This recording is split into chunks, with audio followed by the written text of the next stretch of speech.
அஸ்ஸலாமு அலைக்கும். Welcome back to my channel Parveen's recipes. இன்றைக்கி நம்ம வீடியோவில் பார்க்க போகிற ரெசிபி தயிர் சாதம் தான். தயிர் சாதம் எப்படி க்ரீமியாக பண்ணுறதுன்னு பார்க்க போகிறோம்.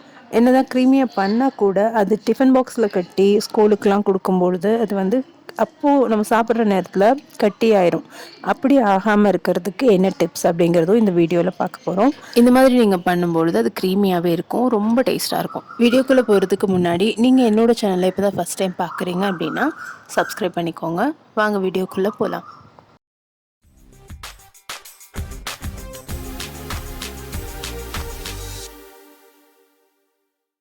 தயிர் சாதம் நார்மலாக நம்ம சமைக்கிற ரைஸில் பண்ணுறதை விட பச்சரிசியில் செஞ்சு பாருங்கள். அது பார்க்குறதுக்கும் ரொம்ப ஒயிட்டாக சூப்பராக இருக்கும், டேஸ்ட்டும் சூப்பராக இருக்கும். நான் பச்சரிசி 1 கப் எடுத்திருக்கேன். இதே கப்பில் தான் நான் எல்லாமே அளந்து இதில் ஊற்றிக்க போகிறேன். இந்த அரிசி 2 தடவை நான் களைஞ்சி எடுத்து வச்சுக்கிட்டேன். இந்த 1 கப் பச்சரிசிக்கு 3 கப் அளவுக்கு தண்ணி சேர்த்து நான் இதை ஃபஸ்ட்டு வேக வச்சுக்க போகிறேன். குழைய வேக வச்சுக்கணும். 3 கப்பு தண்ணி சேர்த்துக்கிட்டேன். இதோட கொஞ்சமாக பட்டர் சேர்த்துக்கிட்டேன். பட்டர் சேர்த்துக்கிறதுனால ரொம்ப வாசமாக சூப்பராக இருக்கும். அதே மாதிரி குழஞ்சிருக்கும், அடி பிடிக்காமல் இருக்கும். நான் இதை குக்கரில் சேர்த்து நல்லா குழையிற அளவுக்கு வேக வச்சு எடுத்துக்கிட்டேன். இப்போ ஒரு சின்ன பீஸ் இஞ்சி எடுத்திருக்கேன். இதை நல்லா இந்த மாதிரி தட்டி எடுத்து வச்சுக்கிறேன்.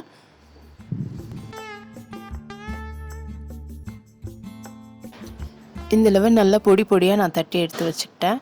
இதோட ஒரு பச்சை மிளகாய் மட்டும் சின்ன சின்னதாக கட் பண்ணி நான் எடுத்து வச்சுக்கிறேன். இதுக்கு 2 காஞ்ச மிளகாய் நான் சேர்க்க போகிறேன். அதில் ஒரு காஞ்ச மிளகாயை நல்லா விதையெல்லாம் எடுத்துகிட்டு இந்த மாதிரி குட்டி குட்டியாக கட் பண்ணி வச்சுருக்கேன். இது தயிர் சாதத்தில் சேர்க்கும் போது ரொம்ப அழகாக இருக்கும். அப்புறம் ஒரு காஞ்ச மிளகாய் விதையை எடுத்து வச்சுருக்கேன்.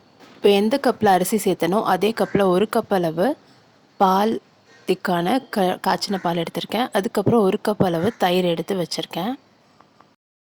பால் நம்ம இன்னும் கொஞ்சமும் சேர்ப்போம். அது நான் உங்களுக்கு அடுத்து சொல்கிறேன். குக்கரில் நம்ம ஆக்கின சோறு நல்லா குழஞ்சி வெந்திருக்கு. இந்த மாதிரி நல்லா கொலைய வெந்திருக்கணும், அடி பிடிக்கவும் கூடாது.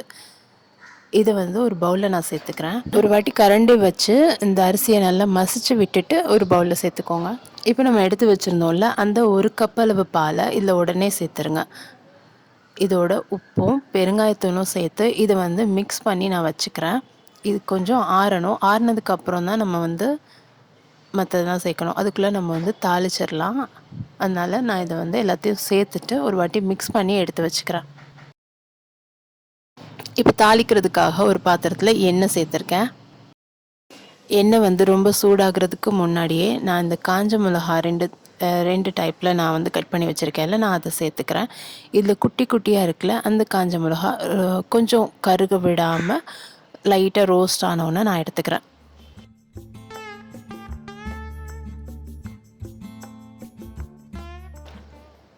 இப்போ இதில் நான் கடுகு உளுந்து சேர்த்துக்கிறேன். இந்த கடுகு நல்லா பொரியணும். அடுப்பை ஃபுல்லாக வச்சிடாதீங்க, குறைச்சும் வைக்காதீங்க. கொஞ்சம் மீடியம் சைஸில் வச்சுட்டு ஒன்றுன்னா வறுபட்டதுக்கப்புறம் அடுத்தது சேருங்க. கடுகு வறுபட்டது வெடித்ததுக்கப்புறமா நான் உளுந்து சேர்த்துருக்கேன். உளுந்து நல்லா ஒரு மாதிரி கோல்டன் கலரில் வந்ததுக்கு அப்புறமா கருவேப்பிலை சேர்த்துருக்கேன். இப்போ இடித்து வச்ச இஞ்சி நான் இதோட சேர்த்துக்கிறேன். பச்சை மிளகாயும் சேர்த்துக்கிறேன். இப்போ இது கொஞ்ச நேரம் எல்லாம் இஞ்சி பச்சை மிளகாய் எல்லாம் வாசம் வர்ற வரைக்கும் அடுப்பில் இந்த மாதிரி தாளிச்சிட்டு நான் எடுத்து வச்சுக்கிறேன்.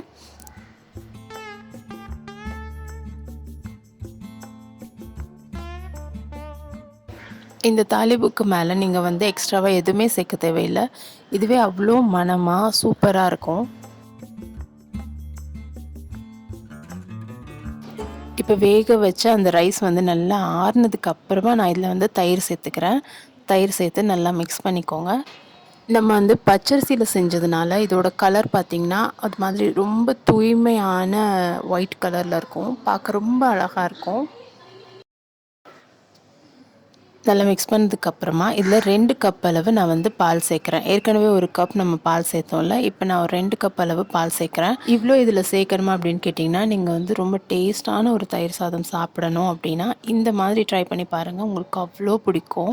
இந்த டைப் பெரிய பெரிய ஹோட்டல்லலாம் இப்போ தயிர் சாதம் அப்படின்னா இந்த மாதிரி தான் செஞ்சு கொடுப்பாங்க. அவங்க பால் சேர்க்க மாட்டாங்க, பாலுக்கு பதிலாக ஃப்ரெஷ் க்ரீமே சேர்ப்பாங்க. நம்ம வந்து பால் திக்கான பால் சேர்த்துருக்கோம். இப்போ கடைசியாக நம்ம தாளித்தது நான் இதில் வந்து சேர்த்துக்கிறேன். அப்புறம் இதை மிக்ஸ் பண்ணி சாப்பிட்டு பாருங்கள், உங்களுக்கு வந்து அவ்வளோ பிடிக்கும். இப்போ இதுவே வந்து நீங்கள் இப்போ டிஃபன் பாக்ஸில் எடுத்துகிட்டு போக போகிறீங்க அப்படின்னா, இதில் தயிர் மட்டும் ஃபஸ்ட்டு ஆட் பண்ணாதீங்க. மற்ற எல்லாத்தையுமே வந்து இந்த பால் தாளித்தது எல்லாத்தையுமே ஆட் பண்ணிவிட்டு மிக்ஸ் பண்ணிவிட்டு ஒரு டிஃபன் பாக்ஸில் கொடுத்துருங்க. ஒரு சின்ன டிஃபன் பாக்ஸில் தயிர் கொடுத்துருங்க. அவங்க சாப்பிடும்பொழுது அந்த தயிரை ஊற்றி மிக்ஸ் பண்ணி சாப்பிட்டாங்க அப்படின்னா அவ்வளோ க்ரீமியாக சூப்பராக இருக்கும். அதே மாதிரி டிஃபன் பாக்ஸில் கொடுக்குறீங்க அப்படின்னா அதில் எந்த ஃப்ரூட்டும் சேர்த்துறாதீங்க. அது வந்து நல்லா இருக்காது. அந்த பழம் வந்து சலிச்ச மாதிரி ஆயிரும். இந்த வீடியோ உங்களுக்கு பிடிச்சிருக்கு அப்படின்னா இது மாதிரி நிறைய ரெசிபி என்னோடய சேனலில் இருக்குது. நீங்கள் அதுவும் பாருங்கள். என்னோடய சேனலை இப்போ தான் நீங்கள் ஃபஸ்ட் டைம் பார்க்குறீங்க, சப்ஸ்கிரைப் பண்ணல அப்படின்னா சப்ஸ்கிரைப் பண்ணிக்கோங்க. இந்த வீடியோ பிடிச்சிருந்தா ஒரு லைக் பண்ணுங்கள். ரொம்ப பிடிச்சதா உங்கள் ஃப்ரெண்ட் கூட ஷேர் பண்ணுங்கள். அஸ்ஸலாமு அலைக்கும். Have a nice day.